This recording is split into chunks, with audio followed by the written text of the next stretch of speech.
There are 7 elements in art, and while they all have their own purpose, if you focus on just this one, you will see a huge difference in your artwork. This element is value.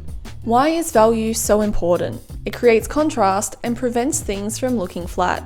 Let's talk about how to use value to create better looking works of art. One of these images looks more polished and more dynamic. That's because it uses a full range of values, as opposed to keeping the range small. It's easier to see values when viewing in black and grey, but that doesn't mean you can ignore it when using colour. In fact, when using colour, you should focus more on the value rather than the actual colour itself. The thing is, it's scary to use black, but the brightest areas won't look bright unless it has that darkness somewhere to compare to. Nothing is bright if everything is bright. Don't be scared to just go for it. Since it's easier to see in black and grey, let me show you with a black and grey portrait. A common tip that I see is to work from lightest to darkest, but not me. I much prefer to work dark to light. The first thing I did with this portrait is black out the hair. I used an alcohol marker for this as 1, it's darker than pencil, 2, it's quicker, 3, I won't smudge it with my hand if I rest in that area, and 4, the most important thing, it gives me the darkest point to compare the rest of my values to. From there, I roughly work from the top right corner to the bottom left, because I'm left-handed, to prevent smudging with my hand as I work. For all of my black and grey pencil work, I mainly use this pencil. This pencil goes dark without getting that shine that other pencils do. As for technique, I lightly lay down pencil and build up layers. It makes for easier blending.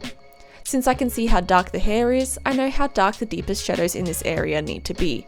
I also know that the lightest areas are to be left blank.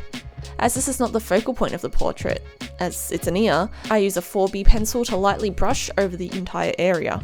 This leaves bright areas still, but pushes that ear more into the background. When working with white, always leave it to your brightest points, or to areas that are wet or shiny. To be honest, I probably should have added more pencil to the ear as it still looks a bit too bright. Alright, now, I'm not gonna lie, it is tempting to leave the forehead white. It's a high point of the face, but the white needs to be reserved.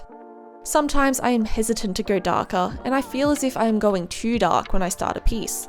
The thing is, when I reach the end, I realise I need to go back into the finished areas to make them darker.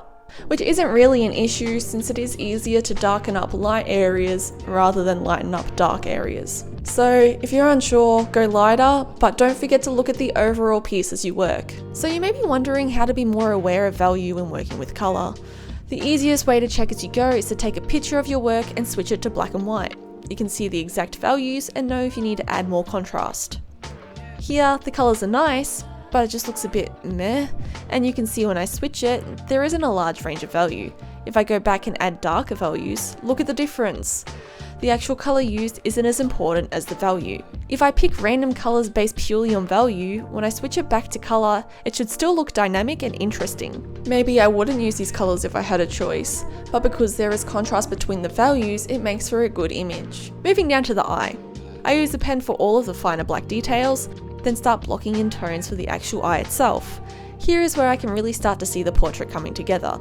If you are new to portraits, something that is often overlooked is that you should not leave the white of the eye, well, white.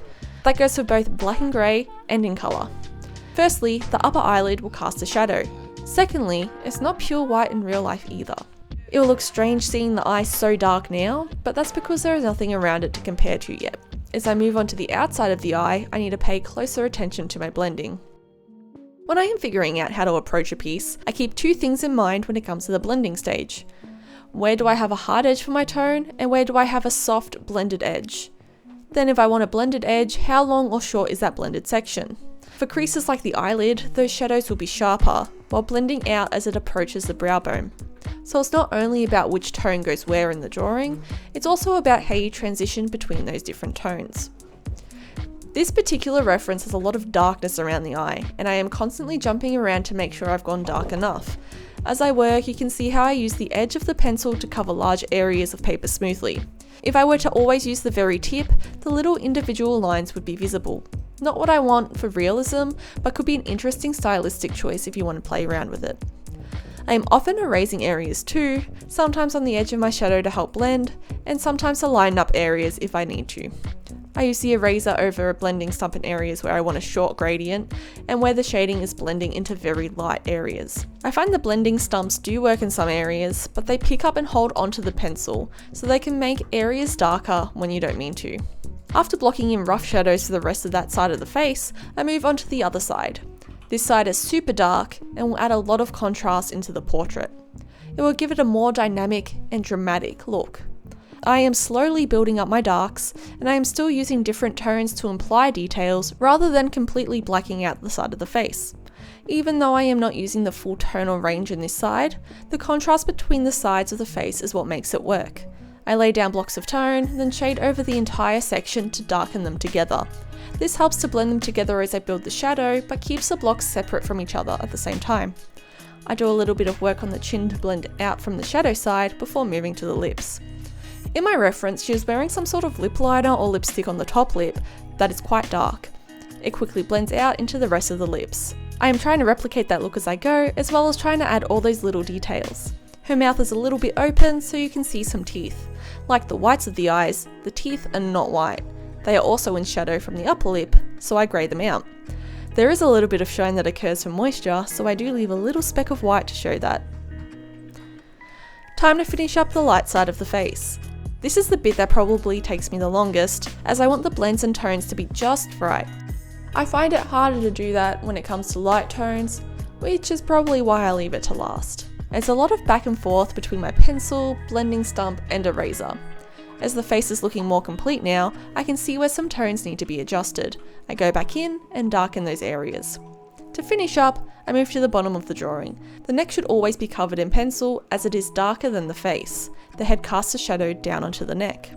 I add some more fine lines with the hair, and as the shirt is white, I work out from the deeper creases to the lightest areas.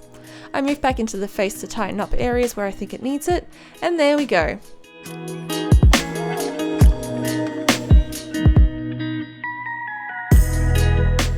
So, what did we learn today? We learned about how using a large range of tones can improve the quality of your art no matter where you are in your journey. As always, I encourage you to play around with this concept and see how it affects your work. Art is a personal journey, and playing with techniques to see what you like is one of the best parts.